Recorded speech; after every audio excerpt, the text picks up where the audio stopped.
Iglesia Bautista Misionera del Talar le invita a escuchar el siguiente mensaje que edificará su fe.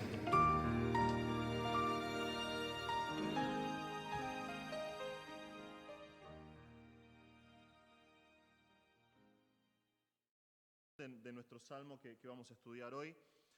Cada uno de nosotros de manera pública o privada, de manera audible o tal vez escondido en lo más profundo del corazón, se ha formulado la pregunta, ¿hasta cuándo? ¿No? ¿Hasta cuándo va a seguir sucediendo esto que está pasando? No es una pregunta abstracta, ¿no? Es una pregunta que nosotros dirigimos hacia alguien, hacia el Señor mismo. Recurrimos a aquel que es nuestra esperanza, con nosotros cantábamos, el Dios que adoramos. Acudimos a nuestro Dios, nuestro Salvador, y nosotros clamamos, ¿hasta cuándo? Y es algo que no tendría que sorprendernos, porque si lo pensás, nosotros vivimos en un mundo que es un mundo malo, es un mundo que está lleno de maldad, donde la oscuridad parece cubrirnos cada vez más. Vemos maldades que personalmente pensé que jamás llegaríamos a ver. Uno cuando es joven por ejemplo en mi caso, me acuerdo, yo me convertí cuando tenía 16 años, e íbamos a las conferencias de jóvenes y teníamos campamentos y hablaban, y los pastores nos advertían, ¿no?, que el mundo cada vez va a ser peor, pero realmente jamás pensé que llegaríamos a ver cosas que vemos hoy, la oscuridad que hay en el mundo, la maldad que está creciendo constantemente, la familia, y todo lo que tiene que ver con el diseño de Dios registrado en la palabra de Dios, siendo sistemáticamente destruido por la sociedad. Esa destrucción está siendo fomentada por todos los medios de comunicación. Esa maldad está siendo permitida legalmente por gobiernos de turno que nunca piensan en el Señor al momento de gobernar, de legislar, etc. El cristiano se aferra al Señor. El cristiano va a su palabra para encontrar consuelo y esperanza, pero sin embargo muchas veces es simplemente demasiado. Las cosas que experimentamos o que vemos nos llevan a la desesperanza, nos llevan al estrés, nos llevan a la ansiedad, y es entendible, en cierta manera es entendible, porque el creyente quiere vivir de acuerdo a la palabra de Dios. El creyente quiere vivir de una manera pacífica, quiere vivir de una manera que agrada al Señor. Sin embargo, muy pronto se da cuenta que la vida del creyente se trata de nadar contra una corriente que cada vez es más fuerte. Trata de permanecer aferrado a las promesas del Señor en un mundo que constantemente está diciéndote, vos mereces ser feliz, vos tenés que dejar riendas sueltas a tu corazón, vos tenés que seguir el camino de los demás. Ser exitoso significa tener esto o tener aquello. Vos merecés tener una buena vida en este mundo. Y no es agradable para nosotros, sobre todo porque nuestros ojos ven lo terrenal. Nosotros estamos limitados por lo tangible y vemos un mundo que es terrenal, que es temporal, que es oscuro, pero nuestras almas están apuntando a un reino que es inconmovible, un reino que es eterno y que es justo, y anhelamos el retorno de Cristo, como hablábamos recién y orábamos. Entonces preguntamos, ¿hasta cuándo, Señor? ¿Hasta cuándo? Pero no estamos solos en esto. La palabra de Dios nos muestra, nos da registro de muchas personas que de una u otra manera han experimentado lo mismo. Han atravesado momentos de oscura desesperanza, porque otra vez es algo normal a la experiencia humana. Job es un ejemplo clásico de esta realidad. Él está en una condición extrema, ha perdido a todos sus hijos, ha perdido todas sus pertenencias y está con una enfermedad terrible sobre sí, postrado en medio de cenizas, con una esposa que le dice, ¿hasta cuándo vas a retener tu integridad? Maldecía a tu Dios y morite. Y él, en medio de esa desesperanza, dice en capítulo 3, ¿por qué no morí en la matriz? O expiré al salir del vientre, pues ahora estaría yo muerto y reposaría, dormiría y entonces tendría descanso. El profeta Jeremías experimentó algo similar. Sus palabras en Jeremías 20 dicen, maldito el día en que nací, el día en que mi madre me dio a luz, no sea bendito. ¿Para qué salí del vientre? ¿Para ver trabajo y dolor y que mis días se gastasen en afrenta? En ambos casos las dos personas están diciendo, ¿hasta cuándo? ¿Hasta cuándo? El apóstol Pablo experimentó exactamente lo mismo. En su segunda carta a los Corintios él dice, en 2 Corintios 1:8. Él dice, porque hermanos, no queremos que ignoréis acerca de nuestra tribulación que nos sobrevino en Asia, pues fuimos abrumados sobremanera más allá de nuestras fuerzas, de tal modo que aún perdimos la esperanza de conservar la vida. La palabra acá que nosotros tenemos en la traducción, perder la esperanza, es una sola palabra. Significa la pérdida completa de recursos, es total pérdida de la esperanza. Esto significa que estuvieron tan abrumados por la desesperanza que dijeron, realmente no sabemos si mañana a esta hora vamos a estar vivos. Personas que a lo largo de la historia cristiana han enfrentado exactamente lo mismo. Esto es algo normal para el ser humano, la desesperanza. Martín Lutero, que es el padre de la Reforma, a menudo lidiaba con la desesperanza, con la depresión, con la angustia, lo que en este tiempo ellos llamaban melancolía profunda.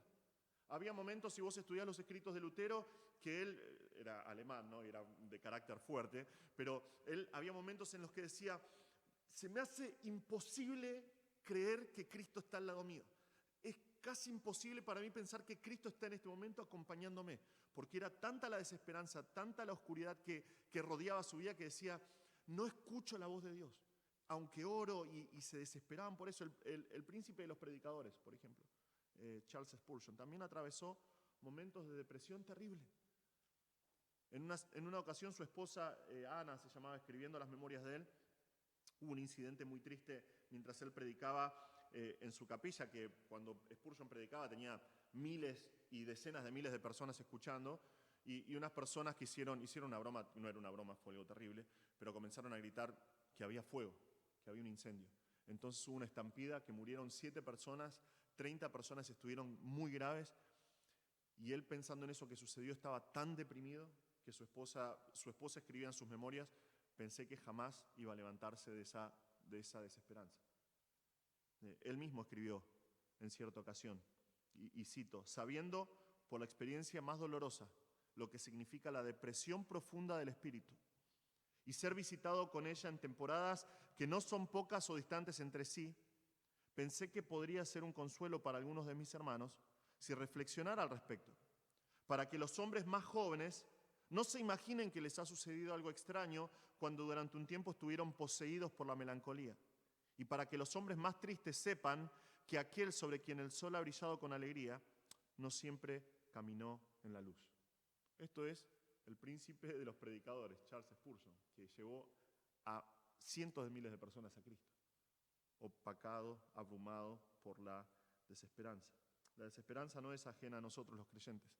Y por supuesto tampoco lo fue para el rey David, que es el autor del Salmo 13 que vamos a estudiar hoy. Vamos a leer Salmo 13. Dice así al músico principal, Salmo de David. ¿Hasta cuándo, oh Jehová, me olvidarás para siempre? ¿Hasta cuándo esconderás tu rostro de mí? ¿Hasta cuándo pondré consejos en mi alma con tristezas en mi corazón cada día? ¿Hasta cuándo será enaltecido mi enemigo sobre mí? Mira, respóndeme, oh Jehová, Dios mío.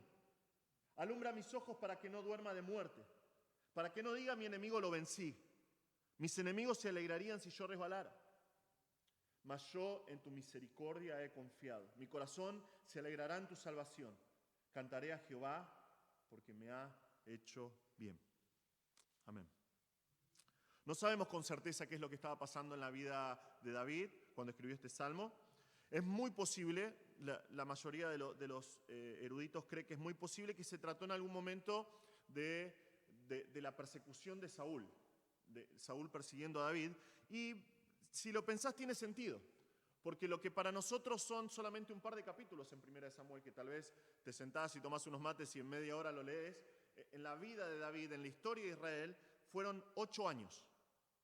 8 años de Saúl queriendo matar a David y persiguiéndolo y viendo las cosas que nosotros vemos en 1 Samuel. Saúl quería, nosotros sabemos, el corazón de David es piadoso. No se animaría en ningún momento a atacar a Saúl. Es más, él cada vez que habla de Saúl, las oportunidades que tuvo de tenerlo cerca y poder matarlo si quería, él dijo, no voy a levantar mi mano contra el ungido de Jehová. Cuando él hablaba, interactuaba con Saúl en esos momentos, le decía, Saúl, Padre mío. Saúl también le decía, oh David, hijo mío, pero su corazón no pensaba así. Saúl lo quería borrar de la faz de la tierra, y no solamente él, un montón de personas que estaban con Saúl querían eliminar por completo a David. Querían hacerlo imposible para matar a David. ¿Por qué? Porque si mataban a David iban a tener el favor del rey, iban a poder escalar posiciones. Algo que vemos, por ejemplo, con Doeg Edomita, que es el tema del Salmo 52 y 1 Samuel 21 y 22. Pero personas enemigas de David, personas enemigas del Dios que David adoraba. Durante todo ese tiempo, pensalo, durante 8 años, el salmista tiene que estar corriendo por su vida, escapándose, desesperado, sin saber si iba a vivir al otro día. Muchas veces David está fortalecido. Tenemos un montón de salmos que nos muestran el corazón de David. Siendo perseguido por Saúl, dice, en el Señor está mi esperanza. Él es mi refugio, Él es mi castillo, Él es mi salvación. Pero otras veces, como en nuestro salmo, Él se halló sumergido en la más profunda desesperanza, tan grande desesperanza que lo lleva a mirar hacia el cielo y decirle a Dios, ¿hasta cuándo? ¿Hasta cuándo? Lo primero que vamos a ver entonces en nuestro salmo es la desesperanza en el alma de David. Versículos 1 y 2 dice al músico principal, salmo de David, ¿hasta cuándo, Jehová, me olvidarás para siempre? ¿Hasta cuándo esconderás tu rostro de mí? ¿Hasta cuándo pondré consejos en mi alma con tristezas en mi corazón cada día? ¿Hasta cuándo será enaltecido mi enemigo sobre mí? Este salmo está dirigido al músico principal. Hay algunas tradiciones, algunos eruditos, algunos rabinos que dicen que está dirigido directamente a Dios, que es el director del universo, digamos, y es el creador de la música. Creo que es más probable que es una indicación para el maestro de ceremonias. La palabra, acá de la raíz de esta palabra sale la palabra orquesta, orquestar, dirigir un grupo de gente. Entonces está escrito en el tiempo de David a el director del coro de los levitas, que están en el tabernáculo en tiempos de David. Y es un salmo de David, nos dice, no hay duda de quién es el autor. Pero ahora tenemos ante nosotros una serie de preguntas de parte de David que dejan en claro que la desesperanza eclipsó el corazón de David. Es una situación extremadamente difícil para David, de la cual él quiere salir cuanto antes, y nos damos cuenta de eso porque constantemente está preguntando lo mismo, está diciendo, ¿hasta cuándo? ¿Hasta cuándo? Y vamos a ver las 5 preguntas de manera individual. David comienza diciendo, ¿hasta cuándo, Jehová? Vemos que él está lidiando con una evidente desesperación. Él está desesperado, es decir, ¿hasta cuándo esta situación? ¿Hasta cuándo? Cuando estaba preparándome para este mensaje, de madrugada, aparentemente, no sé qué pasó, pero en mi barrio, aparentemente todos mis vecinos decidieron hacer fiestas durante toda la madrugada. Entonces había en todos los rincones, había en momentos como que se turnaban para gritar y reírse. A mi derecha tenía un campeonato de truco, de frente y atrás tenía aparentemente dos competencias de karaoke, y en momentos se ponían muy efusivos. Entonces yo me dormía 5 minutos, me despertaba, me dormía, me despertaba, me dormía, me despertaba. Y tenía esa sensación en mi corazón, ¿hasta cuándo? ¿Hasta cuándo va a seguir? No al Señor, realmente, ¿hasta cuándo va a seguir el ruido que no puedo dormir? Pero acá es diferente el clamor del salmista. Por la manera en que está formulada, él está dirigiéndose al Señor, está enfocado en sí mismo, pero está dirigiéndose al Señor. Y muy pocas veces vemos acá este tipo de fraseo en el Antiguo Testamento, de preguntar de esta manera, ¿hasta cuándo? Al Señor. Por ejemplo, Habacuc también está desesperanzado por la situación en la que está y dice exactamente las mismas palabras en el hebreo. Él dice, ¿hasta cuándo, Jehová, clamaré y no oirás? Daré voces a ti a causa de la violencia y no salvarás. ¿Por qué me haces ver iniquidad y me haces que vea molestia? Destrucción y violencia están delante de mí, y pleito y contienda se levantan, por lo cual la ley es debilitada y el juicio no sale según la verdad. Por cuanto el impío asedia al justo, por eso sale torcida la justicia. En ambos casos, tanto la pregunta de Habacuc como la de David apuntan a Dios, pero lo que apuntan es a una aparente falta de acción de parte de Dios. Están diciendo, ¿hasta cuándo Dios no va a actuar? ¿Hasta cuándo Dios no va a actuar y va a hacer algo al respecto? La pregunta es, ¿hasta cuándo, Jehová? Vean que el resto de las preguntas que da David acá nos dan un vislumbre de lo que está pasando por su corazón. Él dice, ¿me olvidarás para siempre?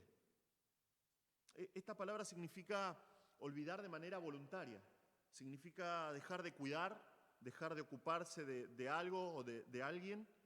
Y David dice, me olvidarás para siempre. Va a ser algo que es perpetuo por lo que dure la vida. Va a ser algo constante este olvido de tu parte, Dios. Tan difícil es la situación que está atravesando David que lo lleva a preguntarle a Dios, Dios, ¿ya no me vas a cuidar más? ¿Ya te olvidaste de mí? ¿Ya te olvidaste de mí, Dios? Ahora pregunto, ¿es verdad lo que dice David en esta pregunta? ¿Puede Dios olvidar a los suyos? Gracias al Señor que la Biblia nos da la respuesta y la respuesta es no. Isaías 49, usando el mismo verbo acá, dice, pero Sión dijo, me dejó Jehová, y el Señor, se olvidó de mí. Esto es Sión, diciendo, Dios se olvidó de mí, me dejó. Pero el Señor mismo pregunta, ¿se olvidará la mujer de lo que dio a luz para dejar de compadecerse del hijo del vientre? Es decir, una cuestión de lógica, ¿no? Una madre jamás olvidaría a su hijo. Una madre jamás dejaría de atender a su hijo. Hipotéticamente, vemos que eso no es una realidad, que lamentablemente pasa lo contrario, pero el Señor dice, aunque olvide ella, aunque no es natural que una madre olvide a su hijo, aunque esa madre olvide a su hijo, yo nunca me olvidaré de ti. He aquí que en las palmas de las manos te tengo esculpida, delante de mí están siempre tus muros. El Señor dice, de la misma forma que nosotros muchas veces para no olvidarnos algo, nos escribimos en la mano, o nos hacemos una marquita en la mano para no olvidarnos de algo que tenemos que hacer. El Señor dice, de esa manera te tengo grabada en mis manos, nunca te voy a olvidar. ¿Puede Dios abandonar a los que le pertenecen? De ninguna manera, absolutamente no. Dios no abandona a los suyos. Pero el salmista dice, Dios me olvidó. Él pregunta, ¿me olvidaste, Dios? ¿Por qué? Porque él piensa que Dios lo olvida. Él cree que la situación que está atravesando es una manifestación de que Dios no está interviniendo en la vida de David. Es interesante que el mismo David que nos llevó a maravillarnos por Dios, nosotros en Torcuato hemos estudiado el Salmo 139 por un mes. Durante 4 domingos dividimos el Salmo 139 en 4 partes y David durante todos esos 24 versículos él está diciendo, Dios conoce absolutamente todo de mí. Dios está constantemente a mi lado. Yo a donde voy, si yo subiese las alas del alba y fuese al otro extremo del mar, ahí está Dios. Si yo hago mi cama en el Seol, ahí está Dios. Si subo a los cielos, Dios está ahí. Dios está absolutamente en todo lugar, en todo momento conmigo. Pero sin embargo ahora, hundido en la tristeza, dice, Dios me abandonó. Y es que David siente que Dios lo abandonó. Aunque no es la verdad, Dios no abandona a los suyos, pero él siente que Dios lo abandonó. Y muchas veces los sentimientos pueden llevarnos a este tipo de actitud. No necesariamente es pecado al principio, pero dejamos que los sentimientos, por la situación que nos rodea, nos hagan plantear situaciones que no son. David está siendo perseguido, está solo, se siente desesperado. Y dice, yo siento que Dios me olvidó. Y esa manera de pensar, dejándose llevar por los sentimientos, te lleva a formar en tu mente una realidad que es falsa. Te lleva a vivir en un mundo imaginario. Y lo podemos ver en la progresión de preguntas de David acá. Él dice, ¿hasta cuándo? Él dice, Dios me olvidó, ¿me olvidarás para siempre? Y dice, ¿hasta cuándo esconderás tu rostro de mí? Esta palabra se usa para esconder, para escondite, para describir algo que es secreto, algo que es misterioso. En 1 Samuel, por ejemplo, 20, describe a David cuando él se esconde en el campo. Cuando recién Saúl comienza a tener celos de David y lo quiere matar, David se esconde en el campo y arreglan con Jonatán ahí. Jonatán dice, yo voy a tantear cómo están las cosas en la casa de mi papá, cómo él está con vos, y vos escondete en el campo y yo voy a ir con mi criado y vamos a hablar en clave. Es muy interesante lo que pasa ahí. Pero de la misma forma que David está escondido ahí en el campo, sin que nadie lo vea, David dice, Dios está escondido. Dios se escondió de mí, no lo puedo ver. Esta palabra se usa, por ejemplo, en Deuteronomio 29, cuando dice que Dios nos ha dado su palabra para que lo conozcamos, pero las cosas secretas, las cosas ocultas, las que Él no nos reveló, le pertenecen a Él y están solo en su potestad. Bueno, es esta palabra. David es como que está diciendo, Dios se escondió, está como en lo secreto y no lo puedo ver. Va a esconder su rostro, va a hacer que su rostro sea algo secreto, algo oculto de mí. Y es interesante que en la mente judía, la idea del rostro de Dios, que Dios esté mirándote, siempre está ligado al resplandor de su gloria. Cuando Dios te ve, su gloria está resplandeciendo sobre vos y por ende la bendición del Señor está sobre vos. Es lo que pensaban los judíos, es lo que piensan hasta el día de hoy. Pero si Dios te da la espalda y vos no podés ver su rostro, entonces solo queda la desesperanza. Si Dios se mantiene escondido, lejos de los suyos, ya no hay razón de vivir. Y es lo que está sucediendo con el salmista acá. Es lo que algunos escritores llaman, y algunos teólogos llaman el silencio de Dios, o el desierto, ¿no? El desierto espiritual. Que muchas veces, momentos en los que parece que el Señor está escondido, en los que nada sucede, que no ves a Dios obrando. Y David piensa de esa manera. Es como si dijera, Dios, por favor, no me des la espalda. No me des la espalda, porque estoy perdido. Si Dios no está, entonces, si Dios se olvidó a David, si Dios le dio la espalda, que es lo que él, otra vez, es lo que él siente, entonces David se tiene a sí mismo. Y el resultado no es bueno. Fíjense la siguiente pregunta que hace David. Dice, ¿hasta cuándo pondré consejos en mi alma, con tristezas en mi corazón cada día? ¿Ven la progresión en el alma de David? Primero pregunta a Dios, ¿hasta cuándo? Luego él dice, Dios me olvidó. Después dice, Dios me da la espalda. Entonces ahora él está tratando de encontrar una solución al problema, pero por sí mismo. Esta pregunta nos muestra a David, él dice que él está poniendo, literalmente es colocar, poner, ubicar. Dice, ¿hasta cuándo voy a poner consejos yo mismo en mi propia alma? Esto es terrible. Esto es terrible. Cuando una persona está en la situación de David, lo peor que puede hacer es mirar hacia adentro, poner consejos que salen de un corazón que está atribulado. ¿Por qué? Porque nunca van a estar de acuerdo a la voluntad de Dios. Es por eso que es tan errado el camino de los hombres sin Dios que se enfocan en la autoayuda, en la terapia, en guiar a personas a mirar en su interior para encontrar la respuesta, para mirar en su interior para encontrar el camino. Es completamente en contra de lo que dice la palabra de Dios. Escuchamos personas decir, gurús en la televisión o personas que alcanzan fama en los medios de comunicación y dicen, la respuesta está en lo más profundo de tu corazón. Si vos meditás, si vos pensás, si vos estudiás, si ves lo que hay en tu corazón, finalmente vas a encontrar la respuesta. Y te cobran una fortuna encima, ¿no? Mirá qué consejo que dan. Simplemente sigue a tu corazón y vas a encontrar la respuesta. El corazón, dejado a sus propios caminos, siempre va a guiarnos al lugar equivocado. La palabra de Dios nos advierte claramente en Jeremías 17, dice que engañoso es el corazón más que todas las cosas y perverso. ¿Quién lo conocerá? Y David da testimonio de esa verdad en nuestro salmo, porque él dice, ¿hasta cuándo voy a poner consejos en mi corazón, en mi alma, yo mismo?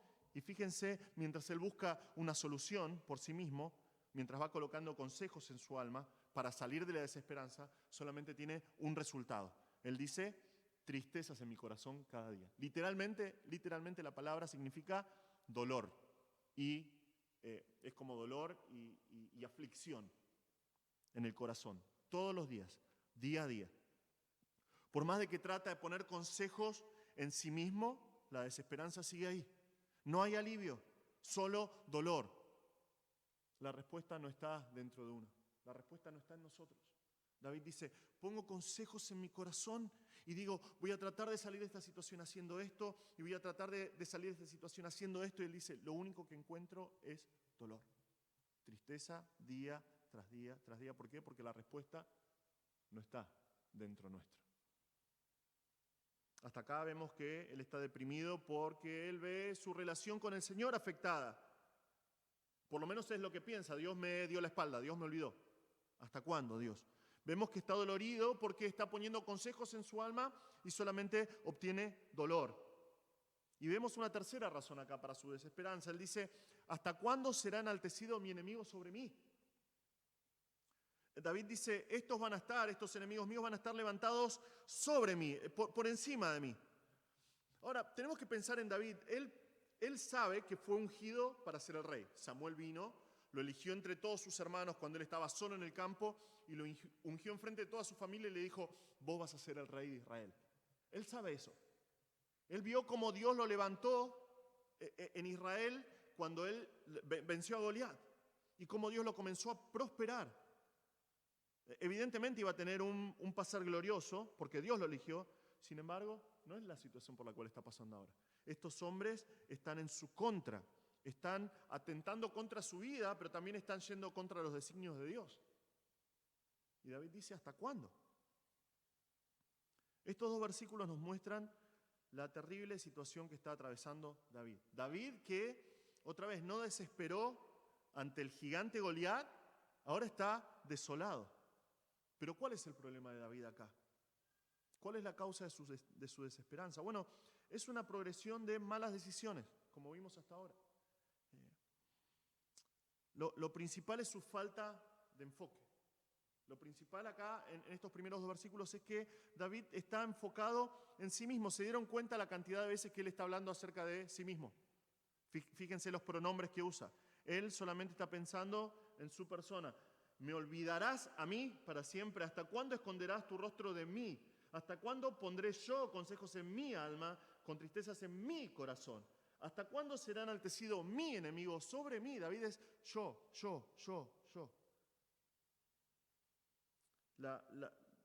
Tenemos que aclarar, ¿no? Este tipo de actitud no necesariamente significa pecado. Por lo menos al principio no es pecado. Vos ves la situación y te sentís solo y decís, Dios no está conmigo. Pero eso lleva a enfocarte en vos mismo y a hacer una montaña rusa de emociones que te lleva a enfocarte en vos mismo y en la situación y no en el Señor. Y eso nunca va a terminar bien. El resultado va a ser una falta total de esperanza. Pero de repente, el corazón de David cambia su enfoque. Y vemos que en lugar de apesadumbrarse internamente y decir, ¿hasta cuándo me va a suceder esto a mí? ¿Y hasta cuándo me voy a sentir de esta manera?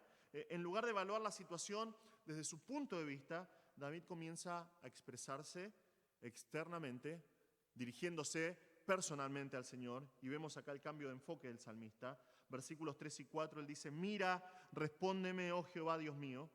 Alumbra mis ojos para que no duerma de muerte, para que no diga mi enemigo lo vencí. Mis enemigos se alegrarían si yo resbalara. De repente, en lugar de quejas y desesperanza, David habla a Dios directamente, pidiéndole cosas, explicándole el problema audiblemente. Y es interesante que tenemos que notar algo acá. A pesar de sentir que Dios no lo está escuchando, a pesar de sentir que Dios lo olvidó, a pesar de sentir que Dios le dio la espalda, él sigue orando. David sigue orando. Esta es una lección para nosotros porque sin importar la situación en la cual estamos, sin importar lo que nos dicen nuestros sentimientos, tenemos que seguir clamando al Señor, aun si eso significa ir en contra de nuestros sentimientos. Porque de eso se trata una vida de fe. No importa lo que nuestra vista nos dice, no importa lo que el mundo nos dice, no importa lo que nuestros sentimientos nos dicen, tenemos que seguir recurriendo al Señor. Y fíjense las palabras de David acá. 3 verbos que hay acá son 3 imperativos. Son como 3 mandatos que David le está diciendo al Señor en este momento. Él dice primero, mirá. Da la idea de contemplar, de considerar algo. Es como que le está diciendo a Dios, fíjate lo que está sucediendo, considera mi situación, Dios. Esta palabra se usa así como un imperativo 3 veces solamente en el Antiguo Testamento. Acá y en Lamentaciones. Lamentaciones 5, Lamentaciones 3. Y es como la persona dirigiéndose a Dios como el único que puede hacer algo al respecto de la situación. Entonces finalmente David ya no se está quejando por lo que le pasa, le está diciendo a Dios, Dios, mirá, vos sos el único que puedes hacer algo. Y no solamente le dice, mirá, considerá la situación, sino también le dice, contestame. Señor, no te quedes en silencio, dame una respuesta. Contestame, respondeme. Y fíjense el cambio de perspectiva acá. Él dice, oh Jehová, Dios mío. Oh Jehová, Dios mío, Jehová es Dios. Jehová es Dios que está en control, pero Jehová es su Dios y puede ayudarlo. Dios puede hacer algo por David. Fíjense cómo él cambia su enfoque y dice, oh Jehová, Dios mío, ayúdame, respóndeme, hace algo al respecto. Y lo que dice a continuación en su oración es simplemente hermoso. Él dice, alumbra mis ojos para que no duerma de muerte. David le pide a Dios, Dios, ilumíname, que tu luz me ayude a ver, que tu luz me vivifique. Ciertamente esto es algo físico. Si se apagan los ojos, es porque la persona dejó de vivir. Y David quiere seguir viviendo. En 1 Samuel 14 nosotros tenemos el incidente de Saúl, que estaba teniendo victoria y estaban en guerra, y Saúl hace que todo el ejército haga un juramento y dice, nadie va a probar bocado de pan hasta que yo no termine con, un corazón terrible Saúl, hasta que no termine con todos mis enemigos. Y van en esta vorágine de perseguir a sus enemigos para matar a todos. Sin embargo, Jonatán no había escuchado este juramento, iba con su paje de armas y de repente en el bosque ve un panal de miel, un panal de abejas que brotaba miel, y dice que clavó con la vara y tomó un poco de miel, y al probar la miel dice que se le aclararon los ojos, o sea, fue vivificado por los azúcares que ingirió de la miel, fue vivificado. Es exactamente lo mismo que dice David acá. Le dice a Dios, alumbra mis ojos, vivificame para que siga viviendo y no muera. Y David usa esta frase muy poético. Si no hay luz, hay oscuridad. Y la oscuridad va a rodear a David hasta que él finalmente cierre sus ojos y no despierte más. Pero creo que también el clamor que da implica un deseo de parte de David, y lo vamos a entender por el resto del pasaje, un deseo de entender espiritualmente lo que está pasando. Es como si dijera, alumbrá mis ojos para que pueda ver mejor, para que lo que para mí es oscuro e incierto, con tu luz se aclare, que pueda alumbrar mis ojos, que pueda ver lo que vos estás haciendo, Dios. Y vemos el motivo de este pedido en versículo 4, dice, para que no diga mi enemigo, lo vencí. Literalmente significa que ellos dijeron, sus enemigos, para que mis enemigos no digan, pudimos. Nosotros fuimos capaces de vencer a David. Y David dice, yo no quiero que suceda eso. Aún en los deportes no hay nada peor que un equipo te gane y te haga burla, ¿no? Bueno, salvo que estés en el campamento de nuestra iglesia, donde nosotros le pasamos el trapo a los campistas siempre, los líderes hacemos contracampistas, todos los años le pasamos el trapo y festejamos porque imagínate, somos 12 viejitos contra 50 jóvenes en la mayor de sus energías y siempre les ganamos, ¿no? Entonces, pero es feo que te carguen, ¿no? En mi trabajo, yo trabajo en el SEANS, en el relleno sanitario, y cada vez que hay un superclásico, las arengas que hay viernes y sábado y las apuestas, y te juega un asado, y bueno, y así, ¿no? Un montón de apuestas. Y el lunes, el equipo perdedor. No vienen, llegan una hora temprano para fichar que no los vea nadie. ¿Por qué? Porque no hay nada peor que el equipo vencedor te haga burla, ¿verdad? Y David dice, mis enemigos festejarían, mis enemigos se alegrarían. Acá es otra palabra, no es enemigos cuando dice mis enemigos se alegrarían. Son personas que están cerca, pero solamente viéndote para ver si tropezás, si tambaleás, si te caes. Y David dice, si ellos me ven resbalar, si ellos me ven tambalear y caer, se van a alegrar.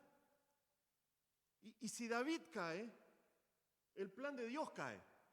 Porque Dios en su plan dijo que David iba a ser rey. Si David cae y muere, sus enemigos se van a alegrar. El nombre de Dios va a ser vituperado. Y David dice, Dios, ilumíname, por favor, dame vida, no me dejes morir. ¿Ven cómo la oración cambia la perspectiva en nuestras vidas?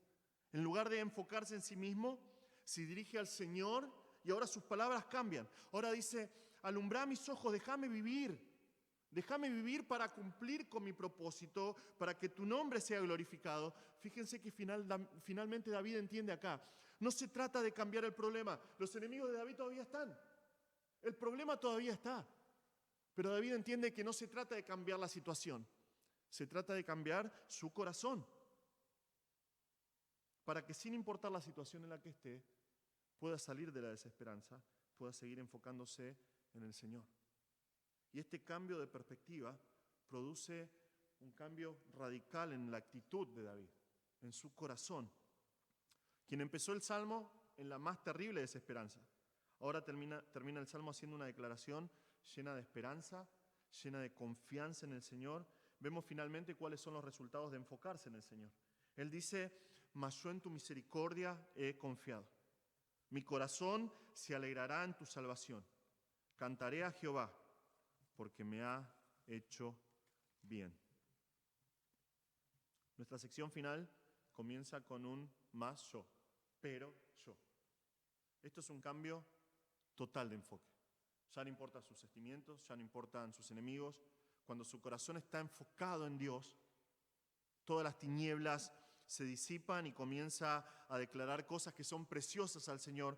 Finalmente Dios alumbró sus ojos y Él puede ver, y Él dice: mas yo en tu misericordia he confiado. Mas yo en tu misericordia he confiado. Esta es mi palabra favorita en el hebreo. Es la palabra Gesed. Es la misericordia constante de Dios. El amor leal, el amor fiel, amor incondicional de Dios, que está basado en sus promesas. Y gracias a Dios por eso, no está basado en nuestra fidelidad, está basado en sus promesas. Es el amor de Dios, la misericordia y la gracia de Dios, su bondad, su paciencia, su generosidad, que llama al hombre y hace un pacto con el hombre, y no importa la infidelidad del hombre, sigue en pie por causa de la fidelidad de Dios, por causa de su Gesed. Y David dice: yo en tu Gesed he confiado. Y gracias a Dios por eso. Porque cada pacto que vemos en el Antiguo Testamento está simplemente sostenido en pie por la misericordia de Dios. Dios hizo un pacto con Abraham. Si hubiese dependido de Abraham, en el momento que Abraham estaba con Agar y nacía Ismael, se acababa el pacto. El pacto, volvió a repetir ese pacto con Jacob. Si dependía de Jacob hubiese durado 14 minutos, porque Jacob era un desastre. David, cuando hizo el pacto con David, dijo que de su linaje iba a haber siempre un rey, de su linaje iba a venir el Cristo. Si hubiesen dependido de David, con Betsabé se hubiese acabado el pacto. Pero cada uno de esos pactos está basado en la gracia y misericordia de Dios, no nuestra fidelidad. Y gracias a Dios por eso. Gracias a Dios por eso. Y David dice: yo he confiado, yo confié en tu Gesed, tiempo pasado. Él tomó la decisión de poner su confianza en la misericordia que caracteriza solo al Señor, y es como si saliera del estupor de las dudas, si saliera de la desesperanza y dice: yo confié en la misericordia de Dios. David dice en Salmo 23 que esa misericordia, la misma palabra, lo va a seguir todos los días de su vida. La persona que tiene la misma actitud de David, el creyente que confía en la misericordia de Dios, dice: yo voy a confiar en la misericordia de Dios. No voy a medir la misericordia de Dios basado en mis circunstancias. Si la misericordia de Dios significa atravesar momentos difíciles, yo voy a seguir adelante. Yo no voy a medir mi vida basado en una perspectiva que es terrenal, sino en una perspectiva que es sobrenatural y eterna. Yo confío en tu misericordia, Dios. Cada aspecto de nuestras vidas, cada detalle, cada bendición, cada prueba es una oportunidad que tenemos nosotros de saborear la gracia de Dios. Pero va a suceder solamente si confiamos en la misericordia de Dios con la misma determinación que confió David. Luego dice él: mi corazón se alegrará en tu salvación. Vemos un contraste interesante acá entre David y sus enemigos. Sus enemigos se iban a alegrar por algo visible. Ellos se alegrarían si pueden ver que David tambalea y cae, pero David encuentra la alegría, dice, la alegría de su corazón, en algo que es diferente. Él se alegra dice: yo me voy a alegrar en la Yeshua de Dios.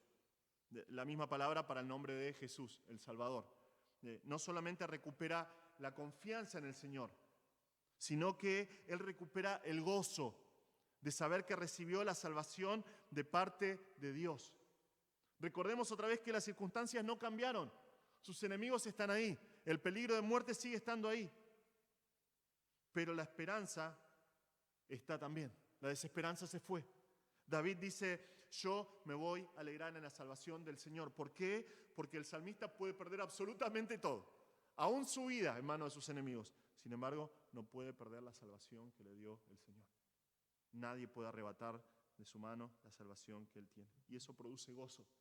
Él dice, yo me voy a alegrar en mi corazón porque tengo la salvación del Señor. ¿Cómo es expresado ese gozo? Bueno, finalmente David dice, cantaré a Jehová porque me ha hecho bien. David está gozoso, está alegre por la salvación que él tiene. Dice, voy a cantar al Señor. Es interesante cómo el ser humano canta cuando su corazón está alegre, ¿no? Algo que vemos en los chicos, los nenes pequeños. Mi hijo más pequeño, Noah, a veces está jugando en el patio solo, está viendo cómo andan las hormiguitas, tiene un par de juguetes, anda caminando por el patio y lo escuchás, cantando, cualquier cosa, cantando. Y le preguntás, ¿qué pasa? ¿Por qué estás cantando? Nada, estoy contento. Así, nada más. ¿Cómo tendríamos que aprender nosotros esto? David dice, estoy tan gozoso que yo voy a cantar al Señor. David dice, voy a cantar al Señor. ¿Por qué? Dice, bueno, porque me ha hecho bien. El Señor me ha hecho bien. Esta palabra tiene la idea de realizar actos buenos por alguien, de realizar algo bueno sobre alguien. Es una manifestación de ayuda. Esta idea, este concepto de Dios siendo misericordioso y ayudando a los suyos está muy arraigado en la mente judía. Por ejemplo, cuando Adán y Eva pecaron y cayeron y estaban cubiertos con trajes de hojas que habían hecho ellos, Dios hizo un acto de bondad, mató animales para cubrirlos con pieles. Y eso ha quedado tan arraigado en la mente judía que hasta el día de hoy una de las prácticas, son 3 prácticas importantes que tienen ellos, que es el Sedequim, que es, el primero el estudio de la ley, después el Sedequim, que es hacer justicia, pero la tercera es un concepto que se llama Gmilut Hasadim. Es como, literalmente, es manifestar Gesed. Hasadim es como un montón de Gesed, un montón de misericordias. Ellos van a visitar enfermos. Ellos tienen organizaciones que son voluntarias y van, por ejemplo, a los hospitales y dicen, ¿qué enfermo no tiene absolutamente ningún pariente que esté con ellos? Entonces van, le leen la ley, tratan de hacerle compañía en momentos de necesidad, regalan cosas a los necesitados, proveen de alimentos. Es más, hasta el día de hoy, si vos vas a Israel, una familia tiene 2 estufas, bueno, una de esas estufas que no usa, literalmente la pone en la vereda y le pone un cartelito que dice Milut Hasadim. O sea, esto es un acto de bondad, te lo puedes llevar. Es para el necesitado, para el que lo quiera. Porque si Dios hizo tanto bien a Israel, entonces ese bien tiene que ser imitado. Y esas acciones esas manifestaciones de misericordia tienen que ser imitadas. Y David dice acá, yo voy a cantar a Dios, yo voy a cantar a Jehová porque Él me ha hecho bien. Y lo que dice David es que Dios ha hecho mucho bien sobre mí. La palabra en hebreo es sobre mí. ¡Qué cambio de corazón!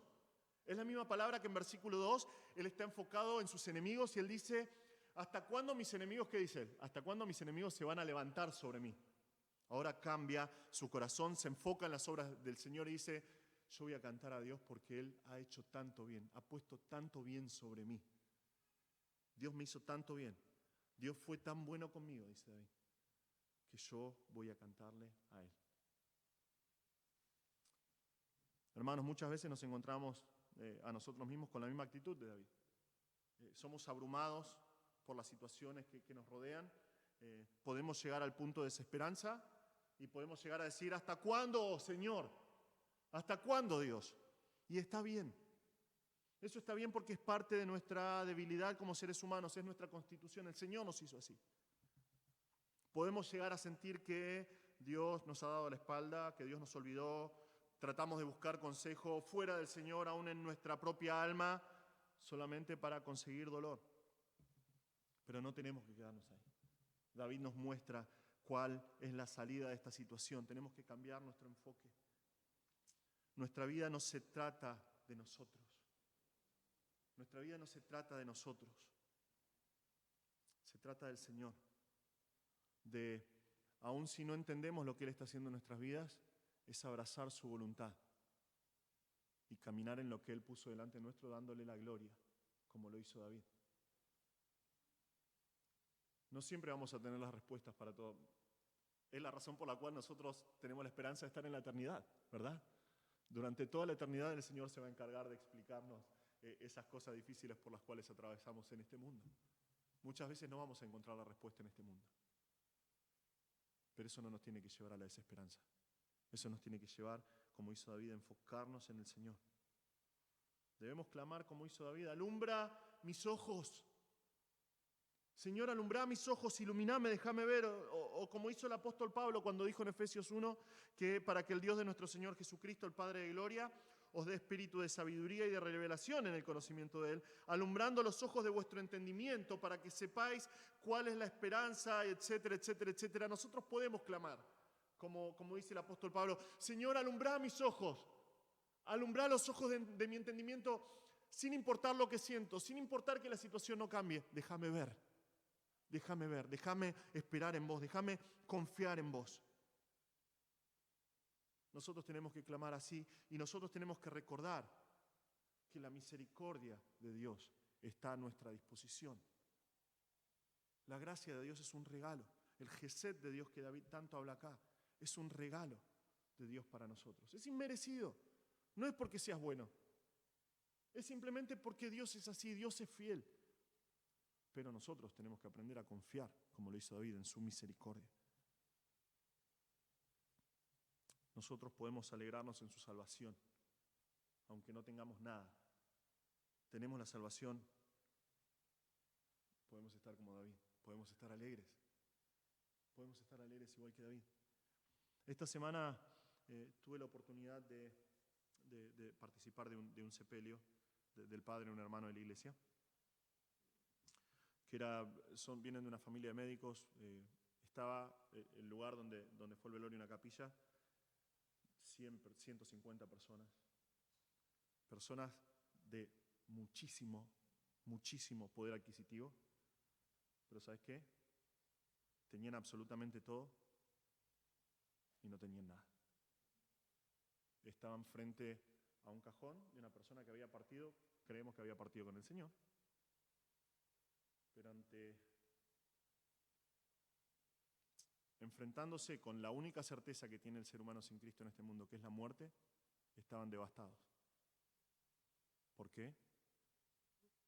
Porque teniendo todo no tienen absolutamente nada. No así con el creyente. Nosotros como creyentes, sin importar las riquezas que hay en este mundo, sin importar las riquezas que el hombre puede llegar a obtener, no se comparan con un segundo en la eternidad, delante de la presencia del Señor, delante de la gloria del Señor. Y eso ya está en nosotros, si sos salvo. David dice: yo me voy a alegrar, mi corazón se va a alegrar en tu salvación. ¿No tenés motivo de gozo? Sos salvo, tenés todos los motivos del mundo para alegrarte. Tenemos todo el motivo en el mundo para gozarnos de corazón, porque lo que tenemos no nos va... Nadie, Jesucristo dice: a los que el Padre me dio, no hay nadie que los pueda arrebatar de mi mano. La salvación que el Señor nos da es segura y es eterna y es motivo de alegría. Tal vez estás acá, tal vez estás escuchando este mensaje que está siendo grabado y decís: bueno, yo no tengo este gozo todavía. Bueno, es tu oportunidad. Cristo vino a morir en este mundo por vos. Cristo, siendo Dios, tuvo que venir a morir para poder pagar por tus pecados, que te separaban de Dios y que te hacían merecedor de la muerte eterna. Y Cristo sí tuvo que experimentar. Cristo tuvo que, colgado en esa cruz, cargar con los pecados tuyos, y Dios sí le dio la espalda. Realmente Dios, que es santo y no puede ver el pecado, le dio la espalda a Cristo, para que vos puedas tener la misma alegría por la salvación que tiene David. Por favor, si estás escuchando esto, nunca creíste en Cristo, vení a Cristo, arrepentite de tus pecados, cree en Él, y Él te va a dar vida eterna y te va a dar el gozo que tiene David acá. Sí, hermanos, podemos recordar como David, en la peor de nuestras situaciones: Dios me hizo bien, el Señor me ha hecho mucho bien. Y cantar. al Señor podemos cantar, ¿no?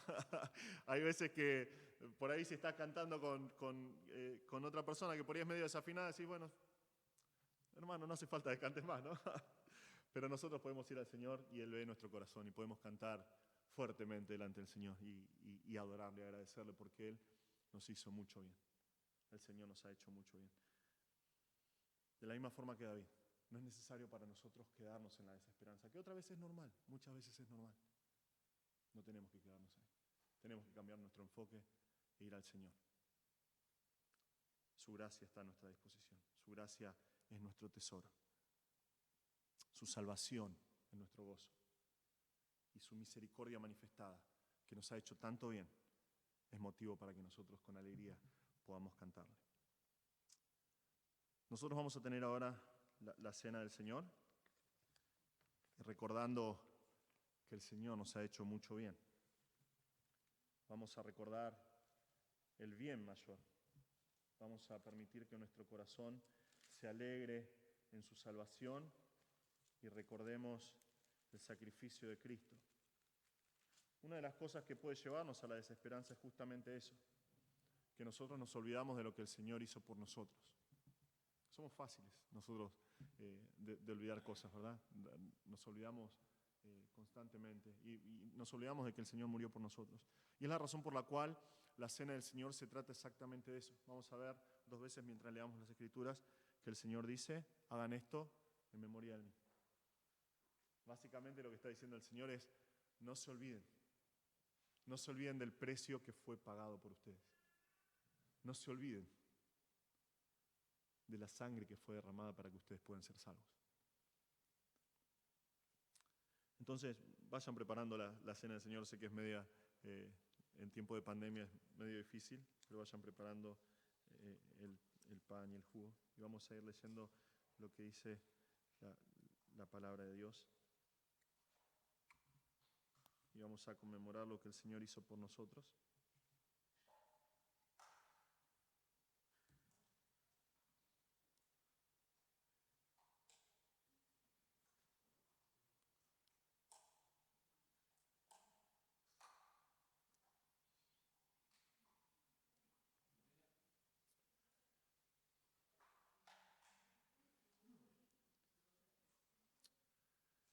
El apóstol Pablo nos cuenta un pensamiento más en cuanto a esto, ¿no? El apóstol Pablo acá nos está hablando acerca de la institución de la cena del Señor y el privilegio que tenemos nosotros de disfrutar esto, ¿no?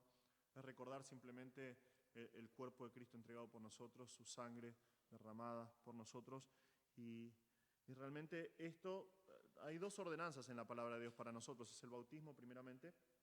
Todo creyente nuevo que cree en el Señor tiene que bautizarse para públicamente anunciar que es cristiano. Pero el otro que tenemos, la otra ordenanza que tenemos exclusiva de parte del Señor es la cena del Señor. Él quiere que nosotros participemos.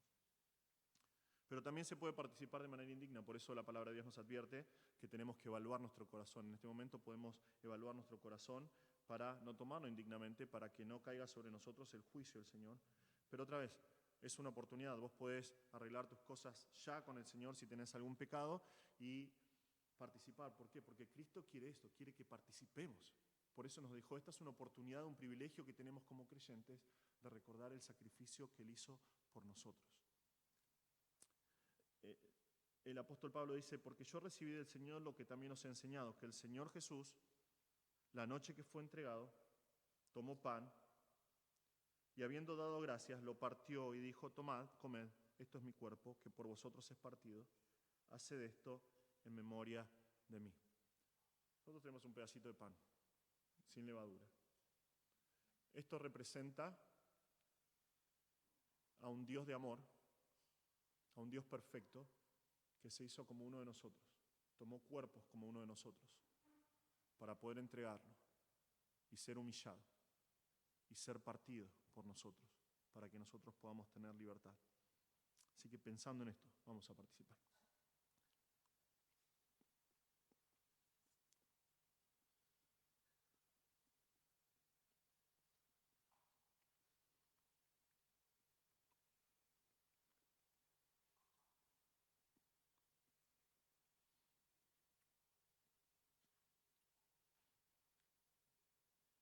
El apóstol Pablo continúa hablando acerca de la cena del Señor, y dice, asimismo también tomó la copa, después de haber cenado, diciendo, esta copa es el nuevo pacto en mi sangre.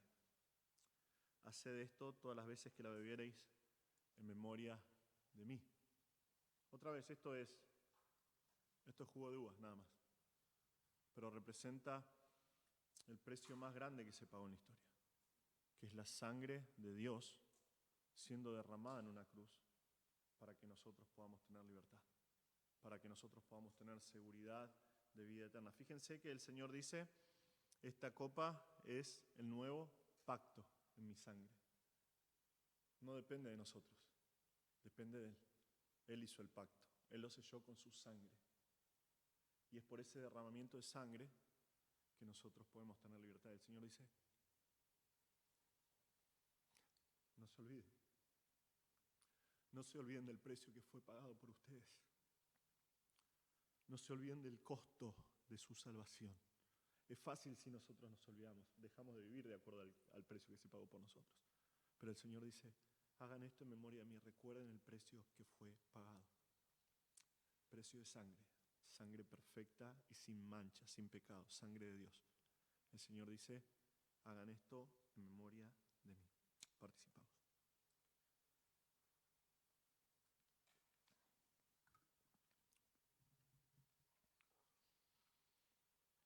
Padre Celestial, te damos muchas gracias por este tiempo.